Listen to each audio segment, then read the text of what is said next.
The capacity was listed at 16,400 seats. By the time the evening's exhibition program moved into its third hour, every one of those seats was filled, and there were men standing 3 deep along the back corridors, pressed against the concrete walls with their arms folded, too proud to leave and too uncertain of what they were witnessing to move closer. The air in that building carried the particular weight of a room where something unresolved has been accumulating for a long time. Not tension exactly. Something older than tension, anticipation with nowhere to go. At ringside in the 4th row, slightly left of center, a man sat in a folding chair with a paper cup of coffee balanced on one knee. He was 42 years old. He wore a gray canvas jacket over a plain white shirt. No logo, no insignia. His boots were the kind a man buys for work, not for being seen in. His hair was short and he had not shaved that morning. He was watching the ring with a stillness that most people in motion never notice. 8 rows in front of him, a 26-year-old man with a 51-inch chest and a reach of 71 inches was speaking into a borrowed microphone. In the next 8 seconds, that 26-year-old would issue a challenge that 16,000 people would remember for the rest of their lives. Nobody in that arena understood what they were about to see. Stay until the end, because the sentence spoken on that canvas floor would surface again, word for word, 18 years later in a memoir that sold 400,000 copies. And the man who spoke it was not the one holding the microphone. The younger man's name required no introduction. Not in that room, not in that decade, not on any continent where boxing was understood as a serious occupation. Mike Tyson had turned professional in 1985 at the age of 18. By the time he stood in the MGM Grand that February evening, he had accumulated a professional record that included 37 knockouts in 45 bouts. He had held the undisputed heavyweight championship of the world. He had been on the cover of every sports publication in the English-speaking world, and a considerable number that were not. He stood 5 feet 11 inches tall and weighed, that evening, 14 pounds over 200. His hands were not large by the standards of heavyweight boxing. They were fast by any standard anyone had yet applied to a human being. He had won his first 28 professional fights by knockout. 23 of those had ended in the first round. The average duration of those 23 first-round finishes was 91 seconds. His trainer at that point, the man who had rebuilt his conditioning after the Holyfield defeat, had described Mike Tyson's punch as, and these were the precise words entered into a boxing journal later that month, not a strike you train against, but a physical argument that ends before the other person has finished reading the first sentence. He was that. He was genuinely, verifiably, historically that. His flaw was not his hands. His flaw was that he had spent 7 years being told that his hands were the answer to every question a room could ask. That evening, the exhibition program had concluded 30 minutes ahead of schedule. The promoter, a man named Gerald Wasserman, who had organized the event to benefit a children's athletic foundation, had briefly filled the gap with 2 amateur bouts and a demonstration of traditional kata by a visiting delegation from Osaka. The delegation had been well received. The audience had applauded with the polite, slightly baffled appreciation that people extend to things they do not entirely follow. Tyson had been in the building for 2 hours. He was there as an honored guest, nothing more. His people had arranged a ringside position as a courtesy to the foundation. He had shaken hands, smiled for photographs, and signed a quantity of items that a handler collected in a canvas bag. He had been cooperative, and by the accounts of 3 people who sat near him that evening, largely quiet. At some point in the 3rd hour, the quiet shifted. It is not entirely clear who suggested the microphone. The promoter's account, given in an interview 6 months afterward, was that Tyson had asked whether he might address the crowd briefly, that it would be good for the foundation. A security coordinator who was present that evening recalled it differently. He recalled that someone in Tyson's group had suggested it. That Tyson had taken the microphone with the particular ease of a man who has held one many times and does not feel the weight of it. What is not in dispute attempt is what Tyson said, because 16,000 people heard it and 4 of them wrote it down within the hour. He spoke about the evening's program. He said it had been a fine demonstration of discipline, and he meant it respectfully. He said that the martial arts had produced some remarkable athletes, and that he admired the commitment those arts required. He said that he believed in the value of all combat disciplines, and that every tradition deserved its dignity. Then he said something else. He said that he had been watching the demonstrations, and he had a question, a genuine question. And he would like to put it to any man in the building who considered himself a serious hand-to-hand fighter. He said the question was simple. He said the question was this: how many of these systems, these traditions with their forms and their philosophies and their centuries of refinement, how many of them had an answer to one punch? A single punch, properly thrown, by a man who had spent his entire conscious life learning to throw it. He said he did not ask the question disrespectfully. He said he asked it because he genuinely wanted to know. Then he looked out at the seated rows and said, and these words were recorded by a journalist from a regional sports desk who was present for reasons unrelated to the event. One punch ends this. Whatever this is, one punch ends it. The arena was quiet for approximately 3 seconds. Then, from the 4th row, slightly left of center, a man set a paper cup of coffee on the floor beside his chair. He stood up without hurrying. He removed his gray canvas jacket. He folded it once, lengthwise, and placed it across the back of the chair with the deliberateness of a man who expects to return and find it exactly where he left it. He walked toward the ring without altering his pace. If you are watching this channel for the first time and you want to know what happened in the next 8 seconds, make sure you are subscribed and drop a comment below, telling us where in the world you are watching from. This community reaches every time zone and we want to know yours. The man who walked toward the ring was 42 years old. He had begun his martial arts training in 1958. He had earned his black belt in Tang Soo Do under a Korean master who had told him in 1961 that he possessed the specific quality that separated students who became fighters from students who merely became skilled. That quality was not speed, it was not power, it was the ability to do nothing at the precise moment when doing nothing was the correct thing to do, and to know the difference. By 1968, Chuck Norris had won the professional middleweight karate world championship. He held it for 6 consecutive years. He had faced 273 opponents in sanctioned competition and had been knocked down twice. Both times, the man who knocked him down had not landed a second technique.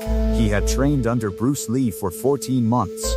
Lee had said of him, in a letter that surfaced in a private collection auction in 2004, that Norris was the only Western fighter he had ever worked with who understood that the purpose of a technique was to create a problem the opponent had not yet imagined. He was 5 feet 10 inches tall. He weighed, that evening, 179 pounds. He did not stretch as he approached the ring steps. He did not roll his neck. He did not shake his hands loose or bounce on the balls of his feet. He climbed the steps at the same pace he had crossed the 4th row, which was the pace of a man going to check on something he had already decided about. He ducked through the ropes. The recognition moved through the arena the way weather moves across open water.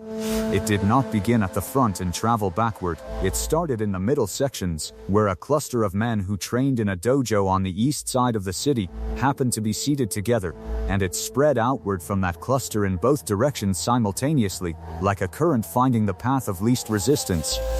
By the time Norris had reached the center of the canvas, approximately 40% of the arena understood who had just entered the ring, and the remaining 60% understood that something had changed in the room, even if they could not yet name what.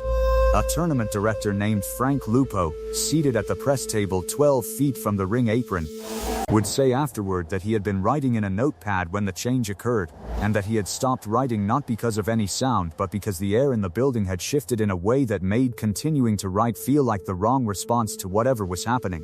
He had already lost. He just did not know it yet. Tyson held the microphone loosely at his side. He looked at the man who had climbed into his ring. He said nothing for a moment that witnesses estimated at between 4 and 7 seconds. Then he said, in a voice that carried without the microphone, "All right." Chuck Norris said 2 words. He said, "Show me."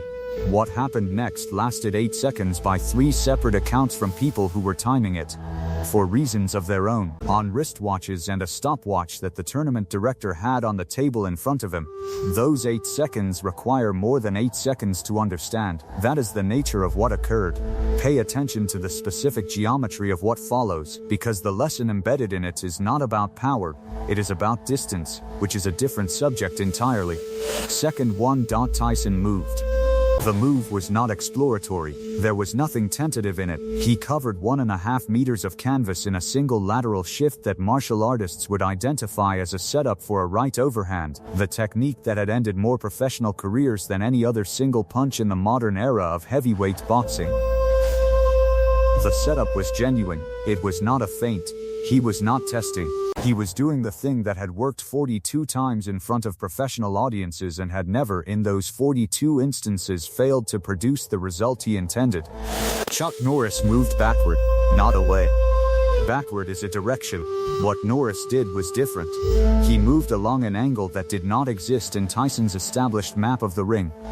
He moved to a position that was simultaneously behind where he had been and beside where Tyson was moving toward. The distance between them at the end of second 1 was 11 feet. It had been 9 feet at the start. A fight is not 2 men attempting to hit each other.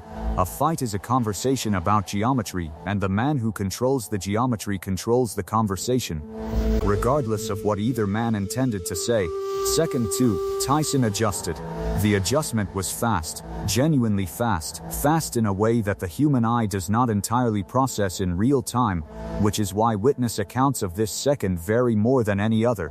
What they agree on is that Tyson threw a left jab, that the jab covered the distance between them in approximately 14 milliseconds, and that it arrived at a point where Chuck Norris was no longer located.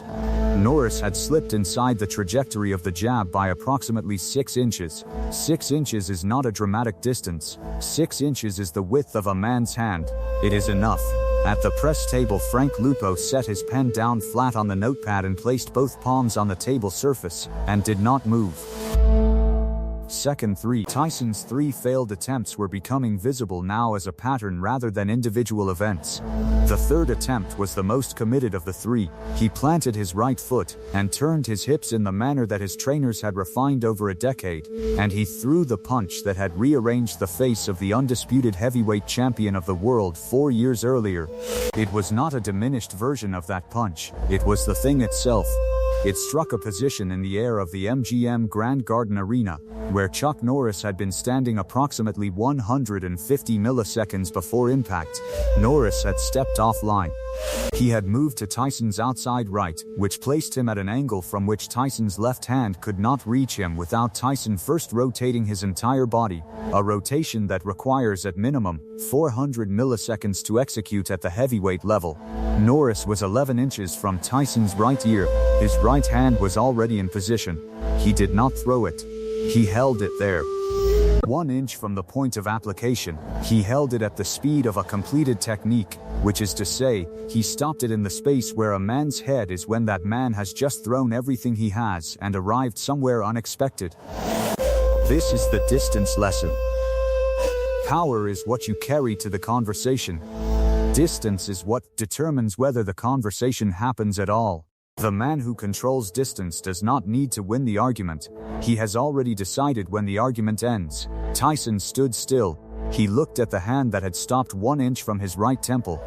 He looked at it for a duration that witnesses estimated at between 2 and 4 seconds. Nobody moved in the building. 16,000 people were producing, collectively. The specific silence of a space where everyone has simultaneously decided that the appropriate response is no response at all. Norris withdrew his hand. He stepped back 2 paces. He looked at Tyson without any particular expression and waited. Tyson nodded once. It was not a large gesture. It did not need to be. He held out his right hand. Norris took it. They stood there for 3 seconds, holding the handshake, and then Norris turned and walked to the ropes.